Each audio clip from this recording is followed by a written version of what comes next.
శృంగేరి శారదా పీఠం.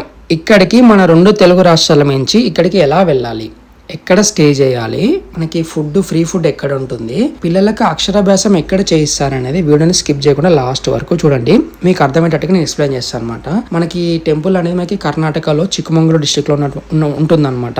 ఇక్కడికి నేను ఎలా వెళ్ళానంటే, నేను మైసూర్ నుంచి వెళ్ళాను. మైసూర్, హాసన్, చిక్కమంగళూరు, తర్వాత మనకి శృంగేరి అనమాట. కొన్ని 2 బస్సెస్ చేంజ్ అయ్యి వెళ్ళాను.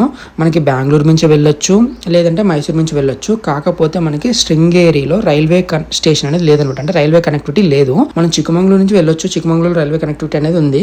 అయితే మనకి ఎక్కడ రూమ్స్ అనేవి ఎక్కడ ఉంటాయంటే, నేను మాత్రం రూమ్ తీసుకున్నాను అనమాట. నాకు పర్ పర్సన్ కి 500 రూపీస్ ఛార్జ్ చేశాడు కొంచెం రిక్వెస్ట్ చేస్తే. సో మనకి అలా కాకుండా మనకి ఫ్రీగా కూడా రూమ్స్ అనేవి ఉంటాయన్నమాట.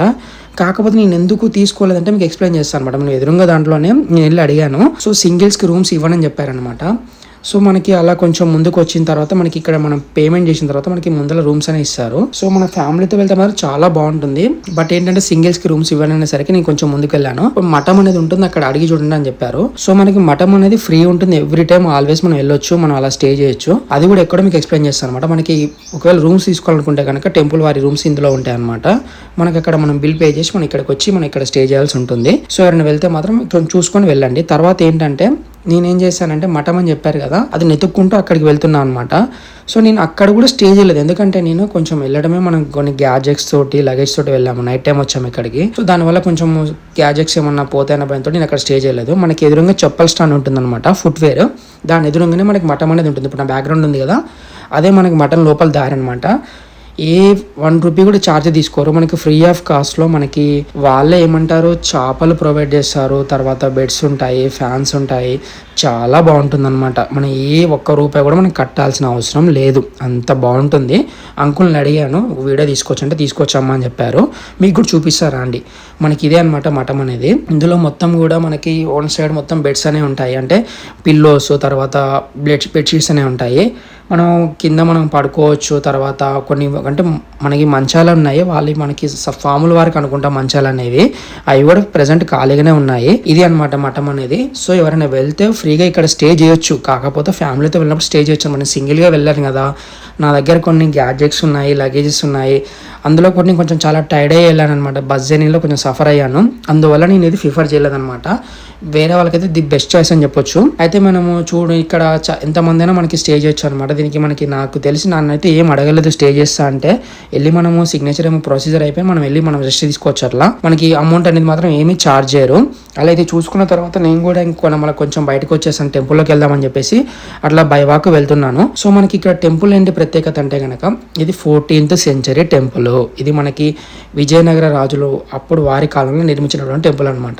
ఈ టెంపుల్ కి ఏంటి అంత ప్రత్యేకత అంటే కనుక, మనకు సనాతన ధర్మానికి ఇది ఒక మంచి గుర్తింపు అని చెప్పొచ్చు అనమాట. మనకి ఇక్కడ వేద పాఠశాలలు తర్వాత చాలా ఉంటాయి. సో నాకు అంత పర్టికులర్ గా తెలియదు. అయితే నేను తెలుసుకునే ప్రయత్నం చేద్దామని చెప్పేసి ఇక్కడికి వెళ్ళాను అనమాట. అసలు నా ప్లానింగ్ లో ఈ టెంపుల్ అనేది లేదు, నేను అనుకోకుండా ఇక్కడికి వెళ్ళాను. సో అది కూడా అలా చూడడం జరిగిందనమాట. ఇప్పుడు మనం కొంచెం ముందుకు వెళ్ళగానే ఇక్కడ టెంపుల్ సంబంధించిన అన్ని కొన్ని నమూనా ఆలయాల్లాగా ఉన్నాయన్నమాట. సో అందులోకి వెళ్ళి మొత్తం తిరిగి చూద్దామని చెప్పేసి వెళ్ళి చూస్తున్నాను. చూడండి మీరు నాతో పాటు. అన్ని రకాల కంటే నమూనా ఆలయాలనే ఉన్నాయన్నమాట. దీనికి సంబంధించిన అన్ని మనకి కన్నడ లిపిలో ఉంటుంది, ఇంగ్లీష్ లో ఉంటుంది. మనకి లాంగ్వేజ్ ఇష్యూ అనేది ఏమీ ఉండదు. మొత్తం సగం మంది మన తెలుగు వాళ్ళే వస్తుంటారు. కాకపోతే మనకి వీకెండ్ టైమ్స్లోనే కొంచెం క్రౌడ్ అనేది ఎక్కువగా ఉంటుంది తప్ప, నార్మల్ డేస్లో మాత్రం అంత క్రౌడ్ కూడా ఏముండదు. ఎవరైనా వెళ్ళాలనుకుంటే మాత్రం ఒక 10-15 డేస్ ముందే ప్లాన్ చేసుకోండి ఎట్లా వెళ్ళాలి ఏంటనేది. ఇంకొక విషయం ఏంటంటే, మనకి మైసూర్ నుంచి కూడా డైరెక్ట్ స్లీపర్ క్లాస్ బస్సెస్ అని అవైలబుల్ ఉంటాయి. బెంగళూరు నుంచి కూడా ఉంటాయని విన్నాను.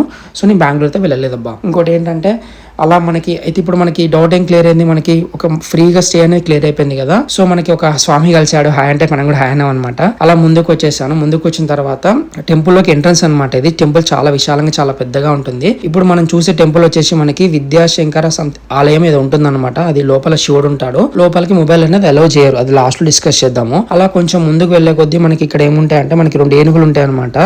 సో మనం వాటితో మనం అలా కొద్దిసేపు ఫన్ గా స్పెండ్ చేసి వాటితో అక్కడ కొన్ని పిక్చర్స్ తీసుకొని మనం లోపలికి వెళ్ళొచ్చు. అయితే మన నెక్స్ట్ టాపిక్ ఏంటంటే, అక్షరాభ్యాసం ఎక్కడ చేస్తారని చెప్పేసి మనం డిస్కస్ చేద్దాము. మనకి ఈ టెంపుల్లోనే అక్షరాభ్యాసం కూడా చేస్తూ ఉంటారనమాట. అది కూడా మనకి ఏనుగుల పక్కకే ఉంటుంది. సో మనం అలా మనకి లోపలికి వెళ్ళొచ్చు. నేను వెళ్తున్నప్పుడు కూడా చాలా మంది పిల్లలకి ఆ ప్రొసీజర్ అనేది నడుస్తుంది అనమాట. అంటే అక్షరాభ్యాసం అనేది మన హిందూ సంస్కృతిలో సనాతన ధర్మంలో చాలా గొప్పమైన విషయం అనమాట. ఎందుకంటే అక్షరాభ్యాసంతో మనకి స్టడీ అనేది స్టార్ట్ అవుతుంది.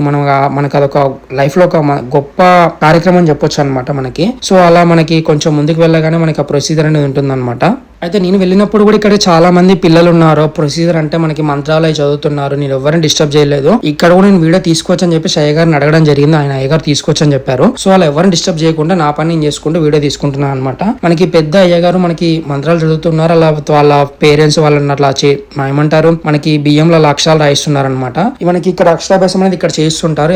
ఇది ఎందుకు ఎంత ఫేమస్ అంటే ఎవరికైనా కానీ మన హిందూ ధర్మంలో అంటే ఇక్కడ అక్షరాభ్యాసం చేస్తే వాళ్ళు కొంచెం మంచి ఉన్నత స్థాయికి వెళ్తారని చెప్పేసి కొన్ని నమ్మకాలు ఉంటాయి అనమాట. సో అలా కొంచెం పిల్లలు ఉన్న వాళ్ళు వెళ్ళాలనుకుంటే మాత్రం కొంచెం ముందే ప్రిపేర్ అయ్యాలండి. ఎందుకంటే లాంగ్ జర్నీ కొంచెం చాలా ఇబ్బంది ఉంటుంది అనమాట బస్సులో వెళ్తే కనుక. కొంచెం అన్ని ముందే ప్రిపేర్ చేసుకుని మాత్రం వెళ్ళండి. మనం ఇందాక చెప్పాయి కదా విద్యాశంకర్ ఆలయం అని చెప్పేసి, ఇది మనకి 14వ శతాబ్దంలో నిర్మించినటువంటి ఆలయం అనమాట.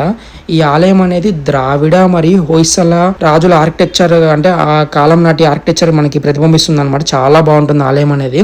విద్యాశంకర ఆలయ నిర్మాణం మనం చూస్తే గనక మొత్తం కూడా రాతి కట్టడమే అనమాట. ఆలయం చుట్టూ కూడా కొన్ని ఉపాయాలయాలు అనేవి ఉంటాయి. ఈ ఆలయం చుట్టూ కూడా కొన్ని వందల సంఖ్యలో విగ్రహాలు అనేవి ఉంటాయన్నమాట. ఆలయం గోడల పైన చాలా ఆశ్చర్యం గురి చేసింది అనమాట. మనకి ఫుడ్ తర్వాత మనకి మిగిలింది ఫుడ్ కదా, ఫుడ్ చూసుకుంటే మనకి ఇక్కడ 2 సార్లు అన్నదానం జరుగుతుంది. అది కూడా మనకి ఆలయం పక్క భాగానే ఉంటుంది అనమాట. పెద్ద హాల్ ఉంటుంది, అందులో అన్నదానం జరుగుతుంది అనమాట. అది కూడా మనకి 12 నుంచి 2 వరకు ఏమో పెడతారు. మధ్యాహ్నం టైంలో తిన్నాను. తర్వాత ఈవినింగ్ టైం కూడా మనకి 5:30 నుంచి 7:30 లోపేమో పెడతారు. ఈవినింగ్ టైం నేను లేకపోవడం వల్ల ఈవినింగ్ అలా కుదరలేదు నాకు. మనం గుడికి వెళ్ళాలంటే పెద్ద ఖర్చేమీ కాదు. మనం వెళ్ళడం రావడమే పెద్ద మనకి ఒక టాస్క్ అని చెప్పొచ్చు. మిగతాది మొత్తం అక్కడ మనం ఈజీగా స్టే అవ్వచ్చు, ఈజీగా అలా సర్వే అవ్వచ్చు అనమాట. నేను అనుకోకుండా వెళ్ళా ఇక్కడికి. నాకు అలా చాలా మంచి మెమరబుల్ గా అనిపించింది అనమాట. నా వెనక సైడ్ ఒక సరస్వతి అమ్మవారి ఆలయం ఉంది. కాకపోతే ఆలయం లోపలికి వెళ్ళాలంటే గనక మనకి షర్ట్ లేకుండా వెళ్ళాలి బాయ్స్ అయితే. సో నాకు ఇంకా టైం వీలు పడలేదు. నేను అందుకే బయట నుంచి చూసుకొని వచ్చేసాను అనమాట. ఇంకా మిగిలిన థింగ్ ఏంటంటే ప్రసాదం కదా, మనం ఎక్కడికి వెళ్ళినా ప్రసాదం చాలా ఇష్టంగా తింటాం కదా. అది ఈ ఆలయం కూడా చాలా ప్రసాదానికి ఒక ప్రత్యేకత ఉందన్నమాట. అది 100 రూపాయలు తీసుకుంటారు ప్రసాదము. మనకు ఒక చక్కెర పొంగలి, తర్వాత మన ఒక స్వీట్, ఒక కుంకుమ వస్తుంది అనమాట. ఈ ఆలయంకు సంబంధించి నెక్స్ట్ వీడియోలో ఆలయం బయట ఎట్లా ఉంటుంది, ఎక్కడ మనం చూడొచ్చు అనేది నెక్స్ట్ వీడియోలో చూద్దాము. Part 2 coming soon.